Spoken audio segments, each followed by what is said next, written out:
आदाब, जेके न्यूज के उर्दू खबरनामे में आपका खैर मकदम। मैं हूं आपके साथ आलम खान हकला। खबरों में आगे बढ़ने से कबल आई नजर डालते हैं इस वक्त की हेडलाइंस पर। राहुल गांधी ने पुंछ और श्रीनगर में 2 बड़ी सियासी मीटिंगों से किया खिताब। रियासती दर्जा बहाल करने के लिए मरकज पर दबाव डालने की बात।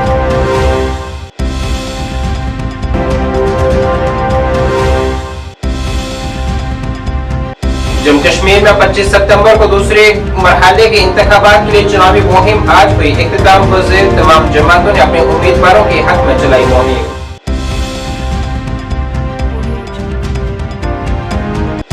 उमर अब्दुल्ला ने कहा, महबूबा मुफ्ती 2015 और 16 में दूध और टॉफी के तबसरे पर अवाम से मांगे माफी। पाकिस्तान से बातचीत के मामले पर बीजेपी से मौक़िफ़ पर उठाए सवाल। और कश्मीर में बॉलीवुड ने फिर की वापसी। अदाकारों और हदायतकारों के मुताबिक कश्मीर है फिल्म साजी के लिए बेहतरीन मकाम।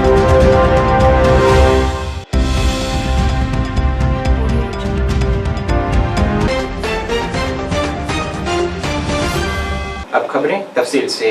कांग्रेस के सीनियर लीडर और पार्लियामेंट में कायद हिज़्ब इख्तिलाफ राहुल गांधी ने आज कहा है कि इंडिया इत्तेहाद वज़ीर आज़म नरेंद्र मोदी के एतमाद और नफ्सियात के मुतज़लज़ल करने में कामयाब हो गया है। राहुल गांधी ने कहा है कि कांग्रेस की पहली तरजीह रियासत की बहाली के लिए मरकज में बीजेपी की क़यादत वाली हुकूमत पर दबाव डालना होगी।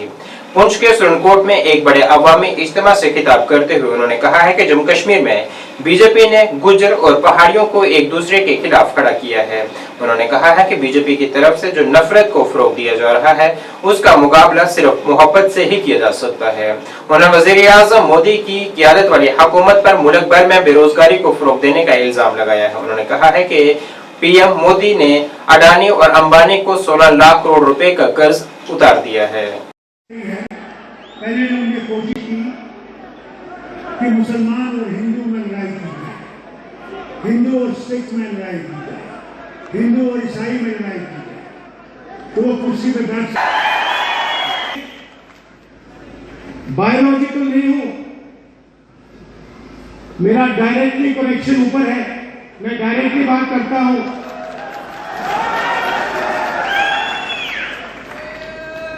तो साइकोलॉजिकल प्रेशर इस स्टेटमेंट से दिखता है कि इंडिया गठबंधन ने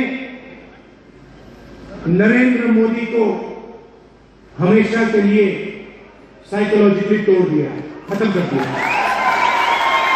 और हमने नफरत से नहीं किया, वो नफरत फैलाते हैं, हमने मोहब्बत से बिना नफरत के नफरत को हराने का काम किया। आप देखिए, हिंदुस्तान में यूनियन टेरिटरी को स्टेट में बदला गया है। बहुत बार हुआ यूनियन टेरिटरी को स्टेट बनाया गया है। स्टेट के 2 भाग भी किए गए हैं। एक स्टेट को बांटा गया, आंध्र और तेलंगाना में, मध्य प्रदेश में से छत्तीसगढ़ निकाला गया, झारखंड बिहार में से बनाया गया। मगर पहली बार हिंदुस्तान के इतिहास में पहली बार स्टेट को यूनियन टेरिटरी यहां बनाया गया।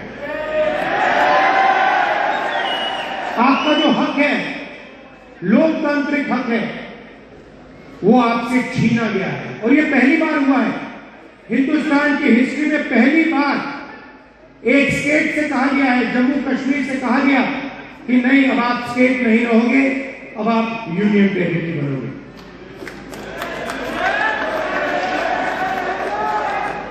इसीलिए हमारी पहली मांग है कि एक बार फिर आपको स्टेट का हक दिया जाए और आपका स्टेट आपको वापस दिया जाए। लोकसभा में कायद हिज़्ब इख्तिलाफ राहुल गांधी ने आज पार्लियामेंट में जम्मू कश्मीर के लोगों की आवाज बनने का वादा किया है। कांग्रेस पार्टी के जम्मू कश्मीर की रियासत की बहाली के लिए बीजेपी के ज़ेर इक़्तिदार मरकज पर दबाव डालने के अज़म का अयादा किया है। कांग्रेस लीडर ने कहा है कि जम्मू कश्मीर को मरकज के ज़ेर इंतजाम इलाका बनाना जम्मू और कश्मीर के लोगों के साथ नाइंसाफी है।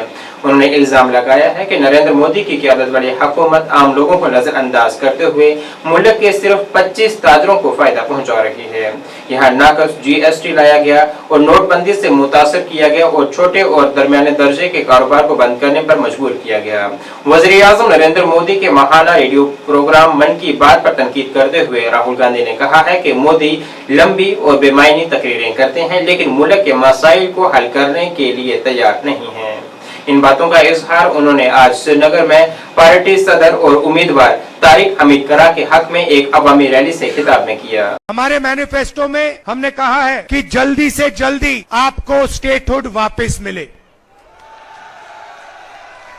आपका जो हक है वो आपको वापस मिले कि 1 लाख सरकारी रोजगार हम आपको भर के दिलवा देंगे जो आज खाली पड़े हैं। 3,500 रुपए हर महीना अनएम्प्लॉयमेंट अलाउंस इंडिया गठबंधन की सरकार आपको देने जा रही है। महिलाओं के लिए 3,000 रुपए हर महीने और 5 लाख रुपए का लोन जो महिला सेल्फ हेल्प ग्रुप में शामिल है उनके लिए। हर तहसील में मोबाइल क्लिनिक और हर डिस्ट्रिक्ट में सुपर स्पेशलिटी हॉस्पिटल खोलने का काम हम करने जा रहे हैं। और जैसे हमने राजस्थान में हेल्थ इंश्योरेंस का स्कीम दिया था वैसे ही हम यहाँ पे 25 लाख रुपए तक का हेल्थ इंश्योरेंस आपको देने जा रहे हैं। हर परिवार को 11 किलो चावल हमारी सरकार देने जा रही है। जब भी आपको मेरी जरूरत होगी आप मुझे ऑर्डर दो, हुक्म दो, मैं आपके लिए करने को तैयार हूँ। और आप जानते हो मेरा आपके साथ जम्मू कश्मीर के लोगों के साथ पुराना रिश्ता है, राजनीतिक रिश्ता नहीं है, दिल का रिश्ता है, खून का रिश्ता है, मोहब्बत का रिश्ता है। नेशनल कॉन्फ्रेंस के नायब सदर और गांधरबल और बड़गाम हलकों के लिए पार्टी के उम्मीदवार उमर अब्दुल्ला ने आज पीपल्स डेमोक्रेटिक पार्टी के सरबराह महबूबा मुफ्ती से कहा है कि वो 2015 और 16 में 2 बार भारतीय जनता पार्टी के साथ इत्तेहाद के दौरान किए गए दूध और टॉफी वाले तबसरे के लिए वो लोगों से पहले माफी मांगे। उमर अब्दुल्ला ने कहा है कि महबूबा मुफ्ती को ये वाज़ह करना चाहिए कि वो 2015 और बाद में 2016 में बीजेपी को यहाँ क्यों लाई और एक गैर जिम्मेदाराना बयानबाजी की थी। उन्होंने ये भी कहा है कि हुकूमत मुल्क भर की मुख्तलिफ जेलों में झूठे मुकदमात में बंद अफराद के खिलाफ मुकदमात का जायजा ले। पाकिस्तान के साथ बातचीत न करने के बारे में वज़ीर दिफा राजनाथ सिंह के बयान पर रद्द-ए-अमल जाहिर करते हुए उन्होंने मौक़िफ़ पर सवाल उठाते हुए कहा है कि वज़ीर-ए-आज़म नरेंद्र मोदी, वज़ीर दाखिला अमित शाह और वज़ीर दिफा राजनाथ सिंह ने जम्मू और कश्मीर में दहशतगर्दी के लिए 3 खानदानों को जिम्मेदार ठहराकर पाकिस्तान को क्लीन चिट दे दी है। पुलिस ने रिसेंटली कहा है जो भी स्टूडेंट पेल्टर्स है उनको छोड़ा नहीं जाएगा, क्या कहते हैं इस पर आप?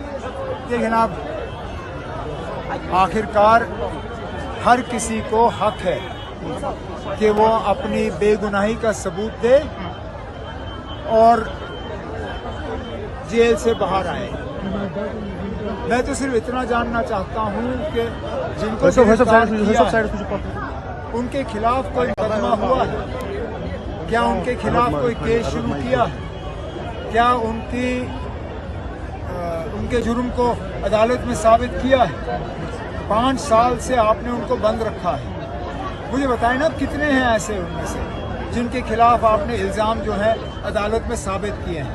ज़्यादातर ऐसे हैं जिनके खिलाफ आज तक केस शुरू हुआ ही नहीं है। मैं तो कहता हूं कि फौरी तौर पर उन सब के जिनके केसों में फिलहाल कोई कार्रवाई नहीं हुई है उन्हें दोबारा सोचा जाना चाहिए। राजनाथ सिंह ने एक स्टेटमेंट दिया है, कहा है कि राजनाथ सिंह एक स्टेटमेंट दिए है कि पाकिस्तान से कोई बातचीत नहीं होगी। क्यों नहीं होगी ना? आखिरकार मेरी समझ में नहीं आता, और ये खासकर आपके चैनल के लिए है क्योंकि आप लोग उछल कूद बहुत करते हैं लेकिन आप हुकूमत से कभी सवाल नहीं पूछते। आपको सिर्फ हिम्मत आती है जब आप हम जैसे लोगों से बात करते हैं। खुदा जरा बीजेपी वालों से पूछे ना, जम्मू कश्मीर में मिलिटेंसी के लिए जिम्मेदार कौन है? क्योंकि जब ये लोग जम्मू कश्मीर आते हैं तो मिलिटेंसी के लिए ये 3 परिवारों को कसूरवार ठहराते हैं। कहते हैं ना, अब इन 3 परिवारों ने जम्मू कश्मीर में मिलिटेंसी फैलाई है। लेकिन जब बाकी मुल्क में बात करते हैं तो कहते हैं कि पाकिस्तान कसूरवार है और हम पाकिस्तान से बात नहीं करेंगे। अगर हम 3 खानदान कसूरवार हैं तो आप पाकिस्तान से बात क्यों नहीं कर रहे हो? आखिरकार आपने पाकिस्तान को क्लीन चिट तो दे दिया ना। यहाँ से प्राइम मिनिस्टर ने क्लीन चिट दी, होम मिनिस्टर ने क्लीन चिट दी, राजनाथ सिंह ने क्लीन चिट दी। हम कसूरवार है ना, तो पाकिस्तान से आप बात करिए। ये डबल लाइन जो है ये हम जैसे लोग समझ नहीं पाते। पहले बीजेपी ये क्लियर करे कि पाकिस्तान का कसूर क्या है, और अगर पाकिस्तान कसूरवार है तो हमें क्यों दोषी ठहराया जाता है, बताएं। सर महबूबा मुफ्ती ने कल चावड़ा में कहा कि नेशनल कॉन्फ्रेंस ने 40 साल हुकूमत की और यहाँ की दौलत लूटी।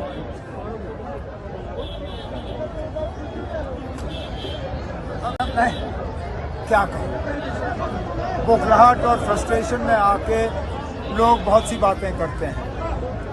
महबूबा मुफ्ती हमारे बारे में बात कम और अपने बारे में बात ज़्यादा करें। पहले तो लोगों को ये बताएं कि उनकी क्या मजबूरी थी कि 2015 में बीजेपी को लाया, फिर 2016 में बीजेपी को लाया, फिर दूध और टॉफ़ी की बात हुई। पहले तो महबूबा मुफ्ती साहिबा जम्मू कश्मीर के लोगों से हाथ जोड़ के माफ़ी मांगे, उसके बाद हम बाकी चीज़ों पर बात करेंगे। कश्मीर जिसे जमीन पर जन्नत कहा जाता है और यहाँ 90 की दिहाई से पहले कई फिल्में शूट होती थीं, अब फिर से यहाँ बॉलीवुड की फिल्में बनना शुरू हो चुकी हैं। सैयदिया जो कश्मीरी लड़की पर मबनी एक फिल्म जो तनाव की जिंदगी से रोशन जिंदगी की तरफ मुस्बत तब्दीली लाती है, रंजीत और हरजीत फिल्म प्रोडक्शन के बैनर तले बनाई गई है। इस सिलसिले में एक प्रेस कॉन्फ्रेंस फिल्म के डायरेक्टर रंजीत कौर, प्रोड्यूसर सतनाम सिंह और बॉलीवुड अदाकारा अलका गुप्ता ने की है। रंजीत कौर ने कहा है कि कश्मीर एक आलमी शोहरत याफ्ता जगह है जिसे हमेशा अपने खूबसूरत मनाजिर के लिए सराहा जाता है। यहाँ तक कि फिल्म की कहानी कश्मीरी लड़की पर मबनी है, इसलिए हमने फैसला किया है कि फिल्म की 90% शूटिंग कश्मीर के इलाके में ही की जाए। कहानी के बारे में फिल्म के प्रोड्यूसर सतनाम सिंह का कहना था कि ये फिल्म एक समाजी मकसद पर बनाई जा रही है जिसे खानदान में देखा जा सकता है। फिल्म की अदाकारा अलका गुप्ता ने कहा है कि कश्मीर में काम करना एजाज की बात है, ये ख्वाब के सच होने जैसा है। नगर थैंक यू कश्मीर इतना प्यारा वेलकम देने के लिए, और आप सभी आज यहाँ पर आए। मुझे बहुत अच्छा लग रहा है। मैं कश्मीर आज से कुछ 10 साल पहले फैमिली के साथ आई थी विज़िट करने, और जब आज मैं आई हूँ तब भी बहुत खूबसूरत और अब भी बहुत खूबसूरत, और वैसे यहाँ के सभी लोग हैं दिल के बहुत प्यारे, और हॉस्पिटैलिटी तो आई थिंक हमारे कंट्री में बेस्ट है। ये जानकर मुझे बहुत एक्साइटेड फील हुआ जब मुझे चंद्रकांत जी ने इस फिल्म के लिए कास्ट किया और बताया कि हम इस कश्मीर की इस कहानी में हम कश्मीर में ही शूट करने वाले हैं, तो मैं बहुत ज़्यादा उत्साहित थी। लोग वेकेशन के लिए आते हैं यहाँ कश्मीर में, लेकिन मैंने कुछ फिल्म देखी है, हैदर और वो मिशन कश्मीर, तो आज भी मेरे दिमाग में वो छवि बैठी है, जो ब्यूटी जो है कश्मीर की, और आई एम वेरी एक्साइटेड इस बात को लेकर कि हम यहाँ शूट करने वाले हैं। और रही बात फिल्म की, किरदार मुझे बहुत प्यारा लगा। आप लोगों ने हमेशा मुझे झांसी की रानी की तरह या किसी देवी के स्वरूप में जो मैंने काम किया है, हमेशा मारपीट करते हुए ऐसे किरदारों में देखा है, और एज एन एक्टर ऑल्सो मुझे कुछ ना कुछ नया ट्राई करना था। और इस बार मैं सादिया जैसी एक बहुत ही इनोसेंट, एक बहुत ही कॉमन सी लड़की है, पर इतनी वल्नरेबिलिटी, मतलब इतनी नाजुक सी है, इतनी कोमल है, दुनिया के बारे में जो जानती नहीं है, बहुत कम जानती हैं। तो ऐसे किसी किरदार को प्ले करना मेरे लिए चैलेंजिंग है। इसमें मुझे भी बहुत वक्त जाएगा, वर्कशॉप में वक्त जाएगा, और मैं अंदर से बहुत ज़्यादा उत्साहित हूँ ऐसे इस किरदार को प्ले करने के लिए। और जाहिर सी बात है मुझे कश्मीरी डायलेक्ट पे बड़ा काम करना पड़ेगा, जो आप सबसे सुनने में मुझे इतना प्यारा लगता है। तो आप सबका आशीर्वाद रहे। Thank you so much. Television से लेके बड़े स्क्रीन पर उसके मुझे ऐसा लगता है सबसे पहले मैं एक कलाकार हूँ, और कलाकार के पास कई मीडियम्स हो सकते हैं, और मैं बहुत अपने आप को शुक्रगुजार मानती हूँ कि मुझे हर मीडियम में काम करने का मौका मिला है। अगर आप देखेंगे तो मैंने शुरुआत सीरियल से की, झांसी की रानी से। सीरियल्स का भी मेरा वो प्रवाह रहा, और उसके अलावा मुझे दक्षिण भारत में फिल्मों में मौका मिला, मैंने वहाँ पर भी वेंचर किया। और मेरे पापा भी एक्टर हैं, तो मेरी रुचि हमेशा रही है कुछ ना कुछ नया करने की, कुछ चैलेंजिंग करने की। तेलुगु के बाद मैंने एक बंगाली फिल्म की, मैंने एक मराठी फिल्म की, और इन सभी फिल्मों में मैंने खुद डबिंग की। तो मुझे कोई नई भाषा सीखना हो या कोई नया किरदार हो, उसे अडेप्ट करने में बहुत पसंद। फिर वापस जहाँ कोई मुझे अच्छा किरदार मिला, चाहे वो एक वेब सीरीज़ हो, चाहे वो टीवी शो हो, चाहे कोई फिल्म हो, तो मैंने कभी उसमें कोई भेदभाव नहीं किया, बिकॉज़ मैं अपने आप को आखिरकार एक कलाकार मानती हूँ। और अब टीवी से वापस मुझे फिल्मों में आने का मौका मिल रहा है। I am very excited. और जैसा कि मैंने कहा, किरदार अच्छा है, कहानी बहुत अच्छी है, और जो सोच है इसके पीछे, उसने मुझे मेरा वो रिझाव रहा। तो मैं यहाँ पर हूँ और मैं बहुत एक्साइटेड हूँ। मुझे लगता है कि मैंने कभी कश्मीरी किरदार के बारे में ना कभी सोचा था, बट मैं बहुत ग्रेटफुल मानती हूँ कि ये प्रोजेक्ट हो रहा है और मैं बहुत एक्साइटेड हूँ। जैसा कि मैंने आपको बताया, चाहे मेरी तेलुगु फिल्म हो, मराठी फिल्म हो या बंगाली फिल्म हो, मैं भाषा से लेकर किरदार तक उसमें बहुत गहन सोच और प्रैक्टिस डालती हूँ। मेरी कोशिश पूरी रहेगी और बस मैं कोशिश करूँगी कि आप जब मुझे स्क्रीन पर देखें तो आपको ऐसा लगेगा ही नहीं कि हमारी कश्मीर की बेटी नहीं है। जी इससे ज़रा एक मिनट, आप कश्मीर की कोई एक्सपीरियंस है, इससे मैंने कभी विजिट किया है कश्मीर? जी, मैं आज से 10 साल पहले फैमिली के साथ हम घूमने आए थे। वही श्रीनगर में रहे थे हम, गुलमर्ग गए थे, पहलगाम गए थे, सोनमर्ग गए थे। ये एक्सपीरियंस रहा है मेरा, पर सोचा नहीं था कि मैं वापस शूटिंग के लिए आऊँगी। थैंक यू सो मच आप लोगों का बहुत बहुत धन्यवाद। मेंढर हल्के में तरक्की को फरोग देने की तरफ एक पुरअज़म कोशिश में वहां से इंतखाबी मैदान में आजाद उम्मीदवार डॉक्टर शहजाद अहमद मलिक ने आज घर घर एक वसी मुहिम चलाई है। मुहिम के दौरान डॉक्टर मलिक ने खित्ते में पायदार तरक्की की फौरी जरूरियात पर जोर दिया है। उन्होंने ढांचा, सेहत की देखभाल, तालीम और रोजगार के मौके समेत कई शोबों में पेशरफ की कमी महसूस की।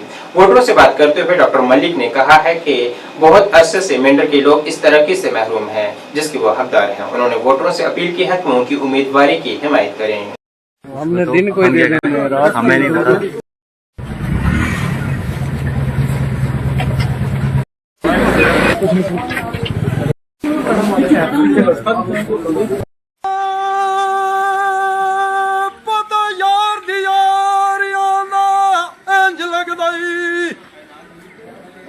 जिस यारी दिल लगातार खिंच खिंच खिंच इधरों मैं भी निकलाई। की मजबूरी है, डॉक्टर साहब जरूरी है, का बचाना है, डॉक्टर साहब बनाना है। सुन के वाले कमल वादी बिच लड़ाई बड़ी। जिंदाबाद शहजाद अहमद मलिक साहब, जिंदाबाद।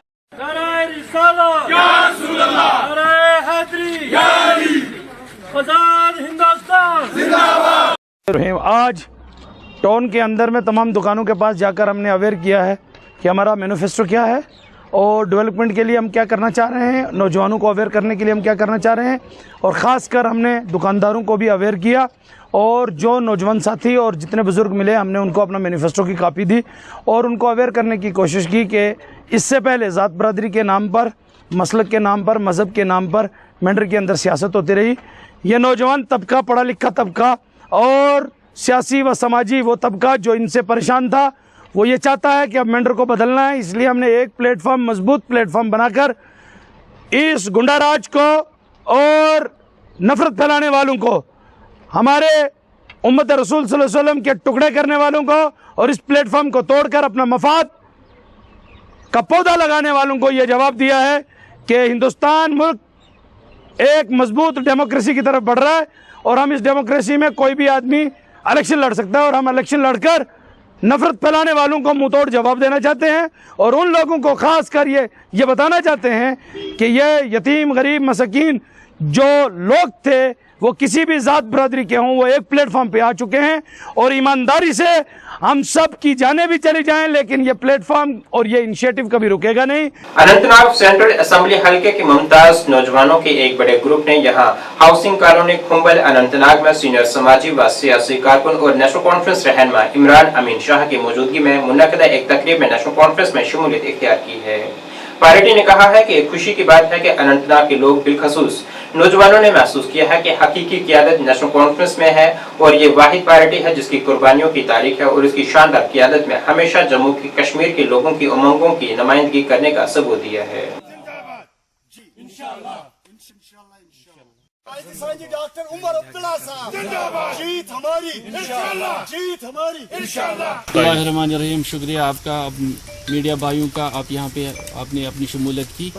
तो हमारे यहाँ के अनंतनाग टाउन में कुछ नौजवान थे जो अपनी पार्टी के साथ मुंसलिक थे, इन्होंने आज ज्वाइन किया और हमारी पार्टी जो नेशनल कॉन्फ्रेंस है ये ज़्यादा मजबूत हो रही है और वसअत हो रही है। इसमें अच्छे लोग आ रहे हैं, नौजवान आ रहे हैं, टाउन से जुड़ रहे हैं और हम चाहते हैं और भी हमारे साथ जुड़े और आपको इस बात का बखूबी इल्मियत होगी कि हम अनंतनाग में जो हमारा पीरज़ादा मोहम्मद सैयद साहब थे अलायंस के कैंडिडेट, जॉइंट कैंडिडेट थे, और हम यहाँ से जीत इंशाल्लाह हासिल कर रहे हैं। आपको खुद ही लग रहा होगा कि हमारे साथ लोग जुड़ रहे हैं, तो एक र्यूमर है अंदर से कि हमने बहुत मजबूती के साथ इलेक्शन लड़ा है, और हर एक पोलिंग स्टेशन पे हमारे जो कारकुन, हमारे जो वर्कर, हमारा जो कैडर था नेशनल कॉन्फ्रेंस का, बहुत मजबूती के साथ हमने इलेक्शन लड़ा है। बड़ी ताकत के साथ हमने जो हरीफ थे उनको डिफीट दी है, और आने वाले वक्त में 8 तारीख को आप खुद इस बात को देख लेंगे जब काउंटिंग होगी। कहाँ मेन टाउन के नौजवान थे जो अपनी पार्टी के थे और पीपल्स डेमोक्रेटिक पार्टी के साथ मुंसलिक थे। क्या आपको लगता है टाउन में ऑलरेडी मजबूत है, और हम आप देखेंगे 8 तारीख को जब पोलिंग बूथों से जो टाउन में थे, कस्बे में थे, लोगों ने हमें वोट दिया, अलायंस को वोट दिया, और ताकत के साथ, मजबूती के साथ हम इंशाल्लाह टाउन से वोट निकालेंगे। आप हमने जो नेशनल कॉन्फ्रेंस का मंशूर था, जो इलेक्शन मंशूर था, हमने घर घर पहुंचाने की कोशिश की। हम कामयाब हुए उसमें। गाँव डोर टू डोर गए, कस्बे में गए, हमने कोशिश की जो मंशूर था नेशनल कॉन्फ्रेंस का उसको पहुंचाने में हम कामयाब हो गए। और आपने देखा खुद कितने लोगों ने बड़े वलवले के साथ इलेक्शन कैंपेनिंग में, इलेक्शन में, वोटिंग में हिस्सा लिया।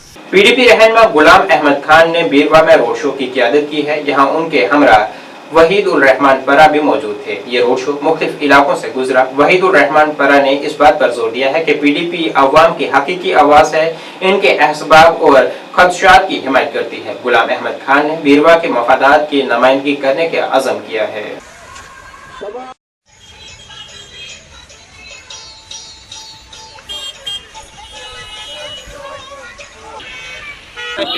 मुझे लगता है बडगाम जिले में माहौल बदल रहा है और पीपल्स डेमोक्रेटिक पार्टी की तरह एक माहौल बन रहा है। चाहे बडगाम कॉन्स्टिट्यूंसी हो, सरार शरीफ हो, चाडूरा हो या बीरवा में अगर आप देखें तो अचानक से लोगों ने जवाब कर दिया, क्योंकि यहाँ उमर साहब खुद भी एमएलए रहे। तो माहौल लोगों का ये है कि उन्हें लोकल कैंडिडेट चाहिए जो उनके बीच हो, अवेलेबल हो, जो उनका काम करे, जो उनका फोन उठाए, जिसके घर के दरवाजे 24 घंटा खुले रहे। तो बाकी इसीलिए शायद बडगाम और बीरवा में आप देखेंगे कि लोगों का जो माहौल है वो पीपल्स डेमोक्रेटिक पार्टी की तवी है, और लोगों ने मन बना लिया है कि खान साहब को और आगा मुंतजर साहब को बडगाम में और खान साहब को बीरवा में इंशाल्लाह 25 सितंबर को कामयाबी मिलेगी। 5 अगस्त 2019 के बाद जब कश्मीर में सन्नाटा हुआ, खौफ हिरास का माहौल था, वाहिद पीपल्स डेमोक्रेटिक पार्टी के लीडरान और महबूबा जी ने मुसलसल बात किया।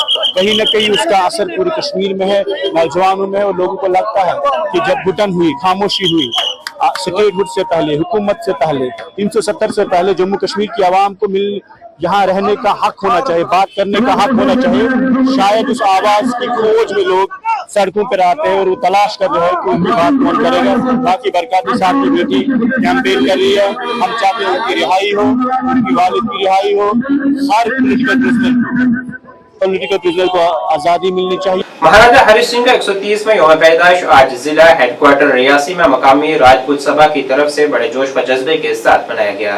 राजपूत सभा की जानिब से बस स्टैंड पर जनरल जोरावर सिंह के मुजस्मे के पास एक प्रोग्राम का इनेकाद किया गया और महाराजा हरि सिंह की तस्वीर पर फूल चढ़ाए गए और उन्हें खराज अकीदत पेश करते हुए उनकी जिंदगी के कारनामों पर रोशनी डाली गई।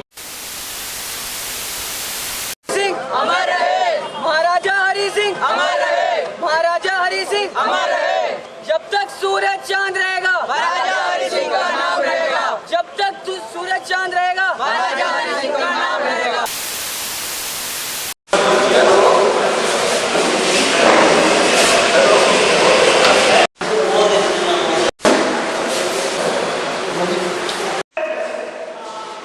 ये हर साल की तरह जैसे पिछले साल भी हमने बनाया था, इस साल भी ये 129वां जो जन्मदिन हमारे महाराजा बहादुर हरि सिंह जी का जन्मदिन है। इस साल थोड़ा सा क्या हुआ कि ये एक तो इलेक्शन है, इलेक्शन की वजह से भी हमारा प्रोग्राम इतना नहीं, क्योंकि सारे लोग बिजी हैं। दूसरा हमारे लोकल एरिया में कुछ बड़ी करीबी जो हमारे एग्जीक्यूटिव कमेटी के लोग थे उनके मतलब कुछ डेथ्स हो गई हैं, तो इसीलिए भी थोड़ा उसमें भी मतलब फर्क रहा। तो इस साल हमने इसको थोड़ा सा अपने छोटे लेवल पर ही डे मार्क करने का। महाराजा हरि सिंह जी का तल्लुक था, ये बहुत ही विजनरी थे। फॉरेन में इन्होंने मतलब अपनी तालीम हासिल की थी और ये इतने इन्होंने सुधार किए। छोटे बच्चों की जो मतलब शादी होती थी उसको मतलब उस पर रोक लगाई। इन्होंने ये जो मतलब छूत छात का मसला था मंदिरों में मतलब लोगों को मतलब रोकते थे, वो उन्होंने खोला। लोगों को इन्होंने दिखाया कि भाई ये जो आगे आप लोग मतलब मेहनत करोगे, अपनी जमीनें संभालोगे, तो मतलब इन्होंने बहुत से सुधार किए और उसके साथ नमस्कार, मैं रिया कलूरिया जनरल जोरावर सिंह जी की परपोती और general Zorawar Singh memorial trust की ट्रस्टी।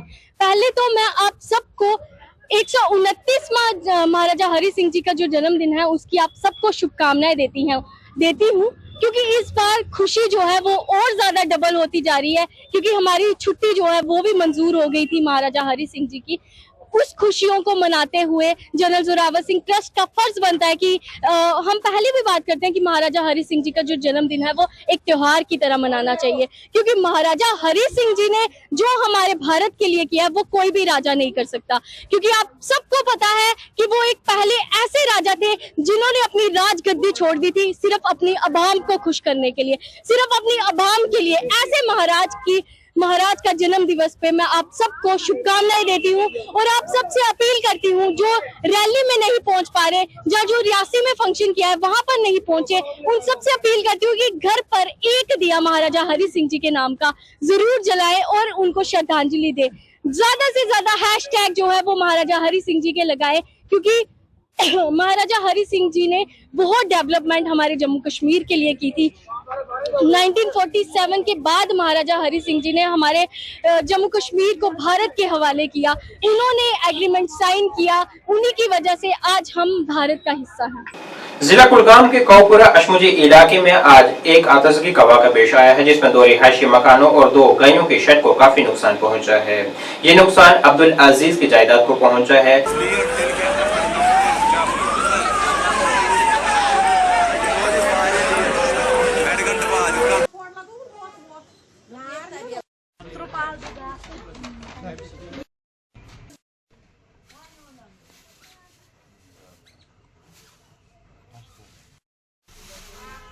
शौकत अहमद डार, सलाम मोहम्मद अफजल डार। रोजान ये आस पास हमसाय मकान तम सात नार वारिया तेज, मगर कोबू न गो कह लुक समे काफी, मगर आब सबिल तीस कम छवराव पे आए फायर सर्विस वाल गाड़न गाड़ पे, मगर यूत गो कंट्रोल कह अत नार यह आफत हिश कह तान, मगर कंट्रोल गो न गो नुकसान तूत अत वन तूत जरूरत क्या रूद 8 बजे पता यह मे बोय अमिस सोरे बिस्तर विस्तर त्राम इस कह चीज सह मकान मज गैस मज जोरास बेस कम कलवान बेतर तम तथ सोरे स्टाफ बिछा विछा त्रित तो अत ना द्राव कहें अत आव न 2 मिनटन मज गो मकान तो गौ खान 2 नार 2 मिनटन मज पे क्या करो नबर अत द्राव न कहें टोटल न द्राव कहें इस चीज सह गो खराब सह दोद अति वनकस नार दजान तुम वो वनकस हर कह मकान नार दजान यह गौ खान मज नार। नाम मोहम्मद इकबाल न्यायक यह 8 बजे हेतुन यह नार गो गो अकिस मकानस थोड़ा इजहार नार पे आनन फान रटम 2 गौ खान तो 2 मकान बे यथ गो सठा नुकसान उन मकान मालिक से सठा गरीब अमिस ना कहें यह पन मेहनत मशगत कर दोहस अगर दोहस रपस 400 जेन कालचन तम रपस 400 अयालस लागन क्या सठा गरीब शख्स बे अगर अमिस तमिस मजूर पे बनोमुत सह गो सोर क्या बैंक बैलेंस मजूर नफरस हे बैंक बैलेंस कह जन पगह बे हे आनन फानन अनित कह चीज क्या वंद इन वोल सर्दी हंद अयाम इन वोल कह चीज हे अनित LG एडमिनिस्ट्रेशन खास कर पन्निस DC सब DC कुलगाम सठा ऑनेस्ट DC क्या सठा उम्मीद अमिस पे क्या अगर ना अमिस कह ना कह गरीबन मदद अमिस कर क्या तिथ गरीब सफेद पोश गरीब गरीब गो यमिस कह सहारा चाहे सरकारी नौकरी आस या बागात आस या यह रपस 400। नाज़रीन इस वक्त के उर्दू खबरनामे में बस इतना ही। मुझे मेरी टीम के साथ दीजिए इजाजत। अल्लाह हाफिज।